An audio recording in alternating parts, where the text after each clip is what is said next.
আসসালামু আলাইকুম। দাওয়াত ও তাবলীগ হইতে পড়া হইতেছে 178। হযরত আবু হুরায়রা রাদিয়াল্লাহু আনহু বলেন যে, এক ব্যক্তি জিজ্ঞাসা করিল, ইয়া রাসূলুল্লাহ, জনৈক ব্যক্তির আল্লাহ রাস্তায় জিহাদের জন্য এই নিয়তে বাইর হয় যে দুনিয়াবি কিছু সামানপত্র পাওয়া যাইবে। রাসূলুল্লাহ সাল্লাল্লাহু আলাইহি ওয়াসাল্লাম ইরশাদ করিলেন, সে কোনো সওয়াব পাইবে না।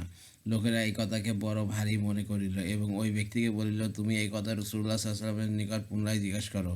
সম্ভবত তুমি তোমার কথা রাসূলুল্লাহ সাল্লাল্লাহু আলাইহি ওয়াসাল্লামকে বুঝাতে পারো নাই। উক্ত ব্যক্তি দ্বিতীয়বার আরজ করি, ইয়া রাসূলুল্লাহ, জনৈক ব্যক্তি এই উদ্দেশ্যে জিহাদে যায় যে দুনিয়াবি কিছু সামানপত্র মিলিয়া যাইবে।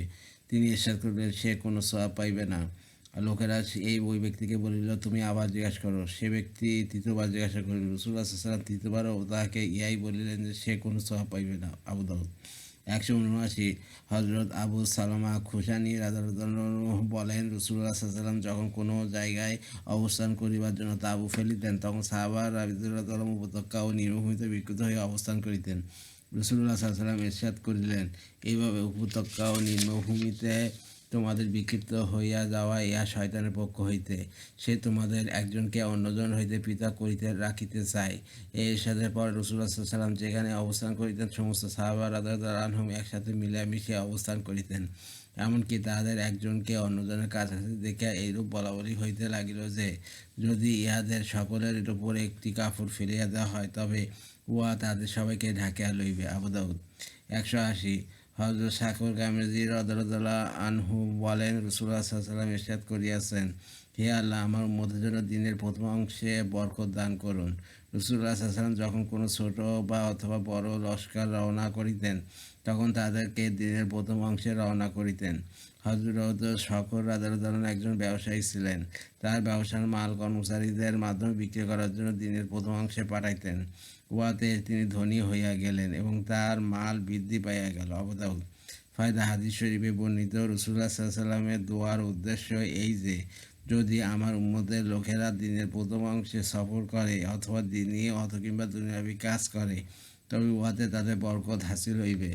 181। হযরত আনাস ইবনে মালিক রাদিয়াল্লাহু আনহু হইতে বর্ণিত আছে যে, রাসূলুল্লাহ সাল্লাল্লাহু আলাইহি ওয়াসাল্লাম হযরত আকসাম ইবনে জাউন খুজাই রাদিয়াল্লাহু আনহুকে ইরশাদ করেন, হে আকসাম, নিজের কওম ব্যতীত অন্যদের সাথে মিলিয়া জিহাদ করিত। উহাতে তোমার আখলাক সুন্দর হইবে, আর ওই আখলাকের কারণে তুমি নিজের বন্ধু বান্ধব ও সাথীদের দৃষ্টিতে সম্মানিত হইবে। হে আকসাম, সফরের জন্য সর্বোত্তম সাথী কমপক্ষে 4 জন, আর সর্বোত্তম সারিয়ার ছোট লস্কর যাহা 400 লোকের সমন্বয়ে হয়, আর সর্বোত্তম জাইস বড় লস্কর হইল যাহা 4000 লোকের সমন্বয়ে হয়।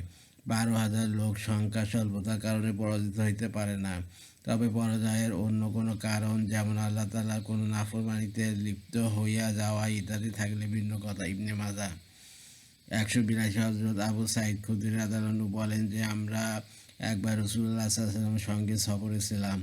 এক ব্যক্তি সোয়ারিতে আরোহণ করিয়া আসিল এবং নিজের প্রয়োজন প্রকাশ সত্ত্বে ডানে বামে তাকাইতে লাগিল, যাহাতে কোনো উপায় তাহার প্রয়োজন মেটে।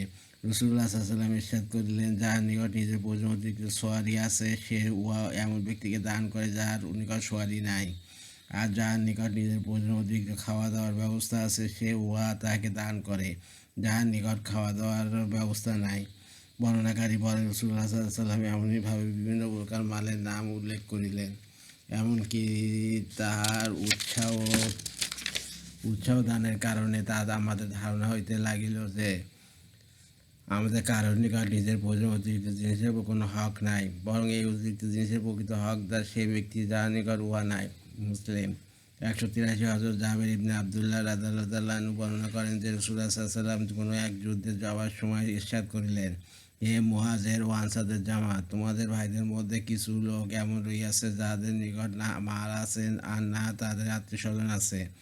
অতএব তোমাদের প্রত্যেকে তাদের মধ্যে হইতে 2 অথবা 3 জনকে নিজের সঙ্গে মিলাইয়া লও। আবু দাউদ 184। হযরত মুতাইম ইবনে মেকদাম রাদিয়াল্লাহু আনহু বর্ণনা করেন যে, রাসূলুল্লাহ সাল্লাল্লাহু আলাইহি ওয়াসাল্লাম ইরশাদ করিয়াছেন, মানুষ যখন সফরে যাওয়ার ইচ্ছা করে, তখন সর্বোত্তম নায়েব যাহাকে সে তাহার পরিবার পরিজনের নিকট রাখিয়া যায়, উহা হইল সে 2 রাকাত নামাজ, যা সে তাহাদের নিকট পড়িয়া রওনা হয়। জামে সগীর 185। হযরত আনাস রাদিয়াল্লাহু আনহু হইতে বর্ণিত আছে যে, রাসূলুল্লাহ সাল্লাল্লাহু আলাইহি ওয়াসাল্লাম ইরশাদ করিয়াছেন, লোকদের সহিত সহজ আচরণ করো, এবং তাহাদের সহিত কঠিন আচরণ করিও না। সুসংবাদ শোনাও এবং বিমুখ করিও না। বুখারী। অর্থাৎ লোকদেরকে নেক কাজের সওয়াব ও প্রতিদানের সুসংবাদ শোনাও এবং তাদেরকে তাদের গুনাহের কারণে এমন ভয় দেখাও না যাহাতে তারা আল্লাহ তাআলার রহমত হইতে নিরাশ হইয়া দিন হইতে দূরে সরিয়া যায়। 186 হযরত আব্দুল্লাহ ইবনে আমর রাদিয়াল্লাহু আনহু হইতে বর্ণিত আছে যে নবী করিম সাল্লাল্লাহু আলাইহি ওয়াসাল্লাম ইরশাদ করিয়াছেন, জিহাদ হইতে ফিরে আসাও জিহাদের যাওয়ার মতো। আবু দাউদ। ফায়দা আল্লাহ তাআলার রাস্তায় জিহাদ করিলে যে সওয়াব ও প্রতিদান মেলে, উক্ত সওয়াব ও প্রতিদান আল্লাহ তাআলার রাস্তায় হইতে ফিরে আসার পর নিজের এলাকায় থাকেও মেলে। যখন নিয়ত এই হয় যে যে প্রয়োজনে ফিরিয়া আসিলাম যখন সেই প্রয়োজন পুরা হইয়া যাইবে, অথবা যখনই আল্লাহ তাআলার রাস্তায় বাহির হওয়ার ডাক আসিবে তৎক্ষণাৎ আল্লাহ তাআলার রাস্তায় বাহির হইয়া যাইবে। মুজাহিদ হক।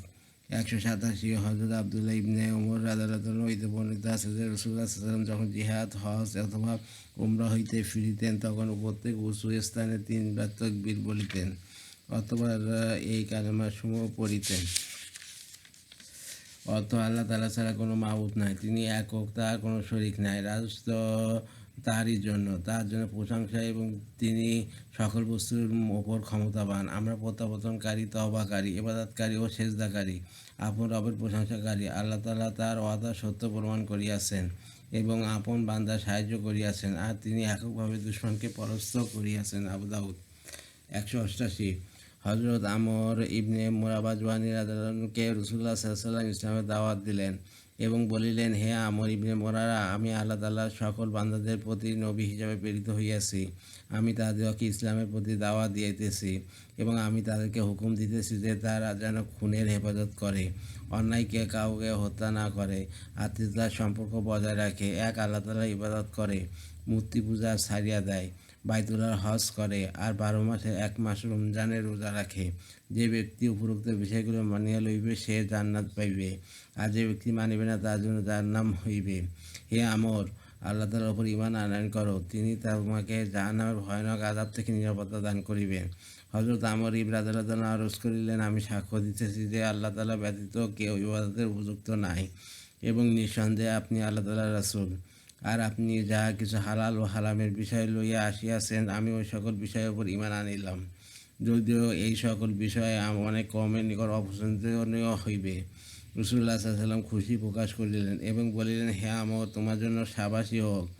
অতঃপর হযরত আমর রাদিয়াল্লাহু আনহু আরজ করলেন, ইয়া রাসূলুল্লাহ, আমার মাতা পিতা আপনার উপর প্রতি কুরবান হন, আপনি আমাকে আমার কওমের প্রতি প্রেরণ করুন। হইতে পারে আল্লাহ তাআলা আমার দ্বারা যাদের প্রতি অনুগ্রহ করিবেন, যেমন আপনার দ্বারা আমার প্রতি অনুগ্রহ করিয়াছেন। সুতরাং রাসূলুল্লাহ সাল্লাল্লাহু আলাইহি ওয়াসাল্লাম আমাকে প্রেরণ করিলেন আর এই উপদেশ দিলেন যে নম্র ব্যবহার করিও, সঠিক এবং সরল কথা বলিও, কঠোর ভাষা দুর্ব্যবহার করিও না, অহংকার ও হিংসা করিও না। অতঃপর আমি আমার কওমের নিকট আসিলাম এবং বলিলাম, হে বনি রিকা ও বনি জুহাইনার লোকেরা, আমি তোমাদের প্রতি আল্লাহ তাআলার রাসূলের প্রতিনিধি। আমি তোমাদেরকে জান্নাতের দিকে দাওয়াত দিতেছি এবং তোমাদেরকে জাহান্নাম হইতে ভয় প্রদর্শন করিতেছি।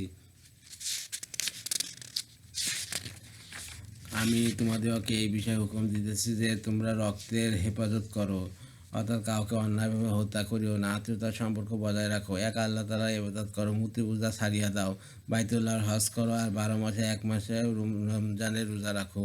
যে ব্যক্তি উপরোক্ত বিষয়গুলো মানিয়া লইবে সে জান্নাত পাইবে, আর যে ব্যক্তি মানিবে না তার জন্য দুজক হইবে। হে জুনায়ে গোত্রের লোকেরা, আল্লাহ তাআলা তোমাদেরকে আরবদের মধ্য হইতে সর্বোত্তম গোত্র বানাইয়াছেন, আর যে সকল মন্দ বিষয়গুলো অন্যান্য আরব গোত্রের নিকট পছন্দীয় ছিল, আল্লাহ তাআলা জাহিলিয়াতের যুগেও তোমাদের অন্তরে ওইসব বিষয়ের প্রতি ঘৃণা সৃষ্টি করিয়া দিয়েছিলেন। যেমন অন্য গোত্রের লোকেরা 2 সহোদর বোনকে একসঙ্গে বিবাহ করিত, আর নিজের পিতার স্ত্রীকে বিবাহ করিত এবং সম্মানিত মাসে যুদ্ধ করিত, অথচ তোমরা এই সকল অন্যায় কাজ জাহিলিয়াতের যুগে করিতে না। অতএব আল্লাহ তাআলার পক্ষ হইতে প্রেরিত সেই রাসূলের কথা মানিয়া লও, যাহার বংশীয় সম্পর্ক বনি লুয়াই ইবনে কালেবের সহিত রহিয়াছে। তোমার দুনিয়ার মর্যাদা ও আখিরাতের ইজ্জত পাইয়া যাইবে। তোমরা তাহার কথা গ্রহণ করিতে তাড়াতাড়ি করো। আল্লাহ তাআলার পক্ষ হইতে আগে ইসলাম কবুল করার কারণে তোমাদের মর্যাদা লাভ হইবে। সুতরাং তাহার দাওয়াতের কারণে একজন ব্যতীত সমস্ত কওম মুসলমান হইয়া গেল। তাবরানী। ফায়দা 4 মাস সম্মানিত ছিল, সে মাসে আরবরা যুদ্ধ করিত না। উহা হইল মুহররম, রজব, জুলকাদা, জুলহাজ্জা। তাফসীরে কাসির। 189 হযরত কাব ইবনে মালিক রাদিয়াল্লাহু আনহু বলেন, রাসূলুল্লাহ সাল্লাল্লাহু আলাইহি ওয়াসাল্লাম মেয়ের অভ্যাস ছিল যে দিনের বেলায় আসতেন, নামাজ সফর করিয়া হইতে ফিরিতেন, আসবার পথে প্রথমে মসজিদে যাইতেন, 2 রাকাত নামাজ আদায় করিতেন অথবা মসজিদে বসিতেন। মুসলিম। মুনতাকাব হাদিসের তার দাওয়াত তাবলীগ পর্যন্ত পড়া হয়েছে। আর আমার ইউটিউব চ্যানেল রিপন কোরাস, ওইটাকে আপনি সাবস্ক্রাইব করবেন আর লাইক কমেন্ট শেয়ার করবেন ভিডিওতে, এতে আমি উৎসাহিত হই। রিপন কোরাস হচ্ছে আমার ফেসবুক পেজ, ওইটাকে আপনি ফলোতে রাখবেন। সবাই ভালো থাকবেন, সুস্থ থাকবেন আর স্বাভাবিক থাকবেন। আল্লাহ হাফিজ।